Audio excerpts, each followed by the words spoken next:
So this is Ian, aka Tiger Mendoza. I figured out a way to control the Katana,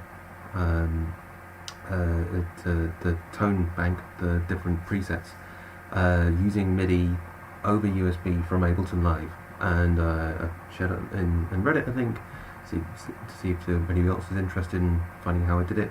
So here is a very quick video, a very rough depth video. Maybe somebody could take this technique and make a better video at some point, who knows. So anyway, this is the video. I hope you find it useful. I'm not the best at making these videos, but like I say, hope you find it useful. Apologies in advance for the audio quality. This all came through my laptop mic because it's the only way I could find to do recording. Okay, so it's one of these things that it's not that difficult to do. It's just not particularly well explained how the MIDI inputs and outputs work in the Katana, especially over USB, in the manual that comes with the amp. So through a bit of trial and error, I found out how to do it, and yeah, hopefully you guys find it useful.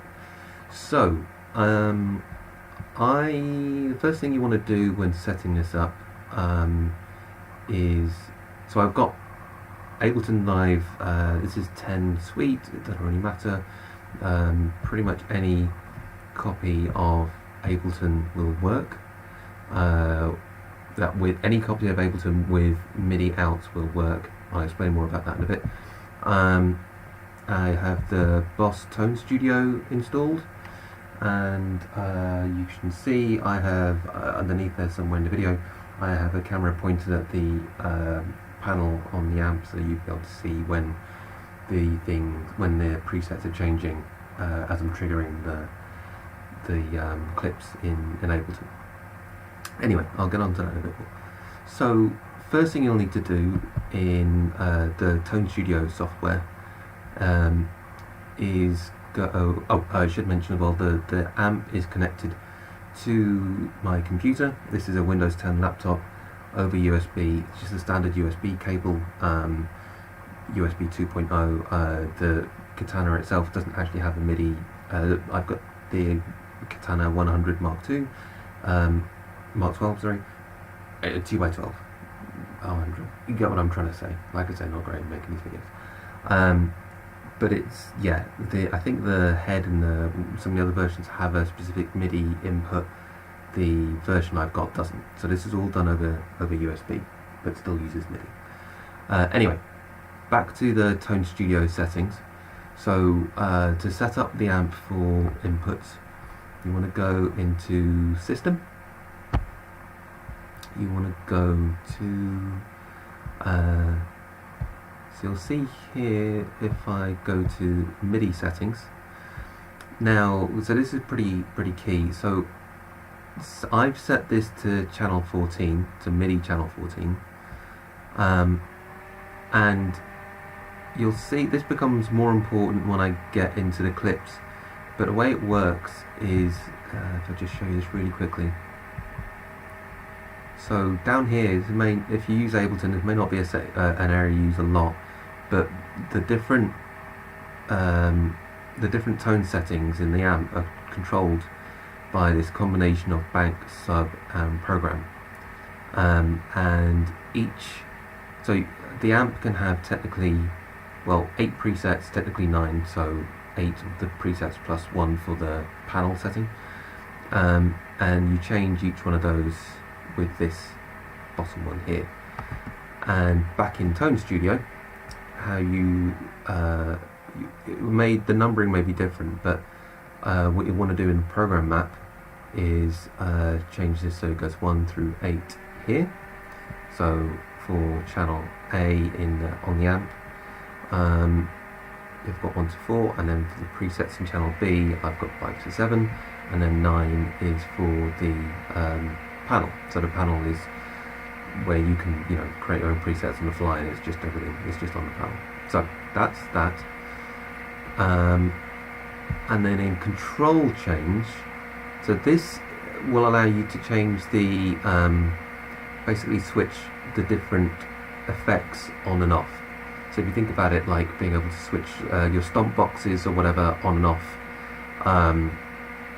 this allows you to change that. So within, I've only set a few of these up really because it's the only ones I've used, but so I've got this CC number 1, number 2, number 3, number 4, number 5.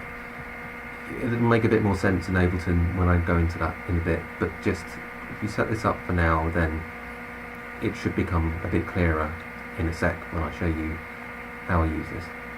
Okay, so close that and just we'll leave that aside for a second.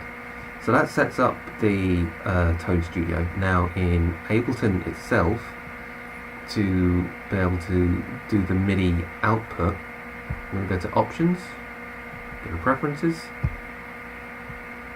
and you want to go to MIDI. Now I've got a whole bunch of different MIDI things in here, don't worry too much about them, but what you'll need to do is set the MIDI out. I've got it here. So in MIDI output, this line here is the important one, and what you want is that output and on the Katana DAW control. This is key, not that one, not this one, the DAW control, and switch all 3 of those on. Okay, leave the other ones off.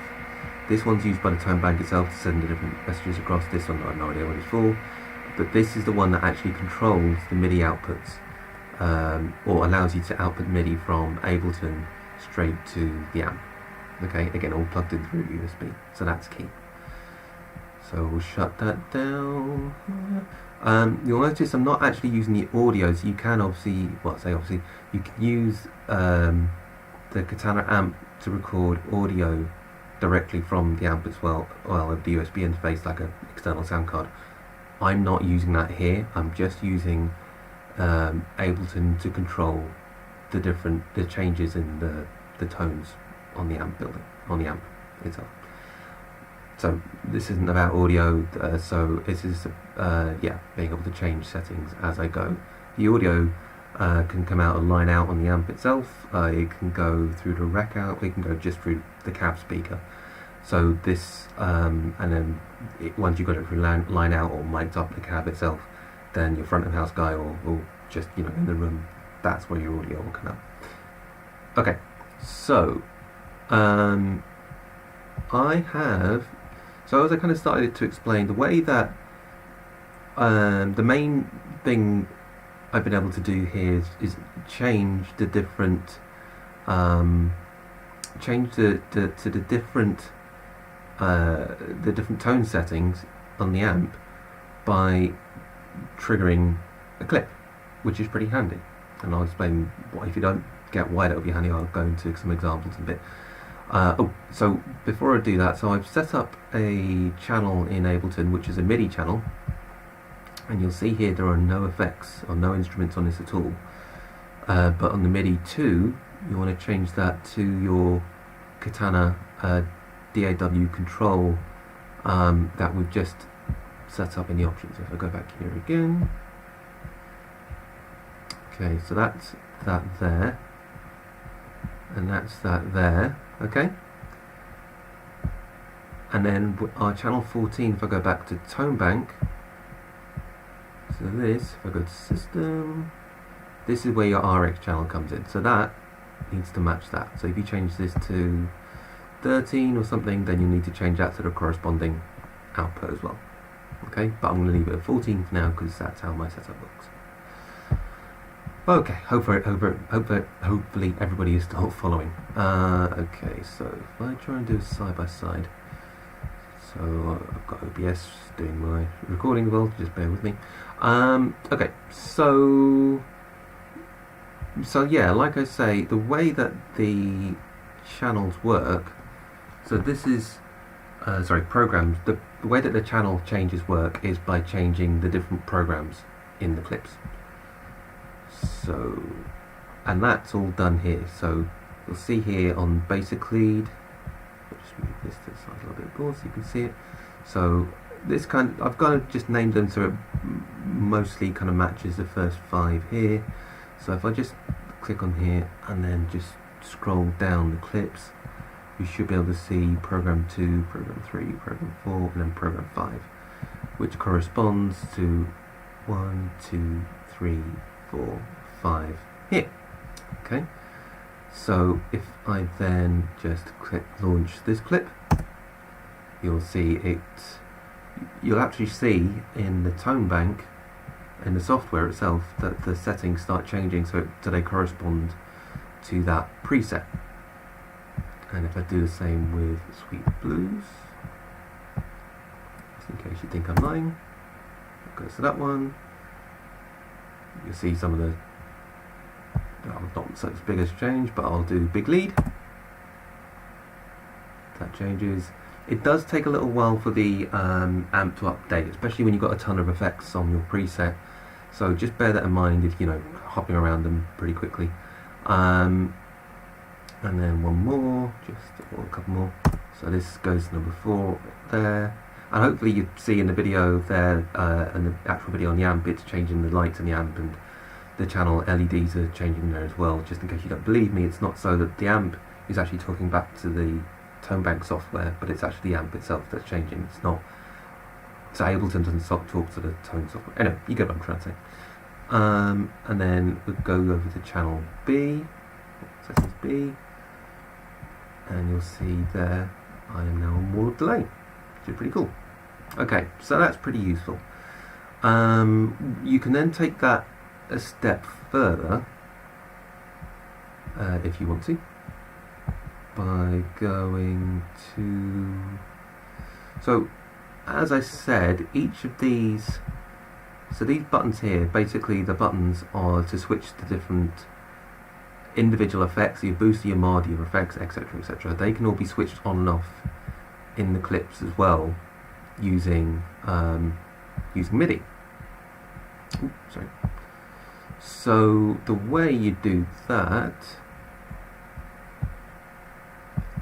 so I've actually got, it doesn't look like it here, but the way I should do that, if I show you here, so the if I go back to system, just show you this, and I go back to control change, you'll see that CC number 1 I've set to be the booster switch on and off. Number 2 there is the mod switch, effect switch, etc, etc. So try and show this on the software. Sorry, I keep minimizing because I'm dragging around. So if I just launch this clip again, doesn't do much. If I launch the one below it, the booster is now on. And you can see here, so this blue, light blue colour here I've got is the MIDI CC number 1 identified here, set to 127. So basically anything over, I think about 64 counts as a 1, and therefore switches the booster off, booster on. And anything less than a 1, so if I launch this clip, it turns the booster off, but still within the same preset. Okay, so because I'm still, you see here, I'm still on program 5. So booster on, and you'll see I can do the boost plus mod using the same principle. Oh, that didn't quite work. Anyway, same deal. I obviously haven't had a chance to set that up yet, but you get what I'm trying to say. So if I go to boost, no mod, or no boost there, I'll turn it off. So that's all within the same preset. So you can really mix and match. You can switch on program 4. You can have a clip which switches on program 4, but say you want to leave the booster off initially and then switch it on later. You can do all that within a clip by different MIDI assignments in here. Let's have a look. So that's pretty much the sides of it. So you may be wondering, why would I want to do this? What is the use of doing this? Well, for me, it means I can control. So rather than using foot switches or stomp boxes and stuff, I can still play my guitar, still use the amp and all the great effects that come with the amp. And it is, the effects I really love in this amp and the whole usability of it. But I can now sync up my effects or different types of effects to different points in my set when I'm playing a set with Ableton Live. So just a really basic thing here, so we'll just press that and stop the clip. So if I start this drum beat, you guys probably can't hear that, but there is a drum loop playing. Now what I can do if I launch this whole scene, so at the moment there's no MIDI clip, there's no amp clip there playing. But if I launch this scene, it will launch on the beat, so I've got my quantization set to 1 bar there. So if I want it to come in, you know, for a second beat, like on the bar, if I launch that one, then it launches. And the preset will change accordingly as well. You've just seen the software. I can do it again with this one here, and the presets change accordingly. Again, you've got to bear in mind that there is a bit of a delay, so it takes a little while for the amp to update, but it's still pretty handy. So if you plan it well enough, you can have a clip to change to, say, a lead or a rhythm setting or some crazy delay, and then have another clip that switches it all back and makes a very clean sound. Whatever you want to do with this stuff, basically, you can do. One thing I haven't found out whether or not you can do yet, and maybe somebody, like I say, when they kind of pick this up and run with it, can tell me if it's possible, is to actually modulate or change any of these switches. So you can turn stuff on and off, but you can't necessarily increase the booster value or any of the settings within the effects. At least not that I've found so far. Please do have a play with this, let me know if you can get it to work. So let me just stop that there. Cool. Okay. Well, that's pretty much the size of it. I hope you found it useful. So I'm planning on using it in my sets. And again, the audio here will go through. The audio is going to come out of the amp. So the audio here, this is nothing to do with the audio from the amp itself or from the guitar. This is about being able to control the panel and via MIDI. So yeah, the audio can come out and line out through the record out or the headphone jack from the amp. It can come out of the speaker itself, whatever. This just changes which preset you're going to. And that's that. That is that. Thanks very much for watching. Like I say, apologies for the slightly rambly nature of the video. I don't do that many of these. But yeah, let me know what you think below. Let me know if you use this, and any suggestions or tips, then yeah, leave them in the comments. Look forward to seeing you do. Alright, thanks a lot. Bye!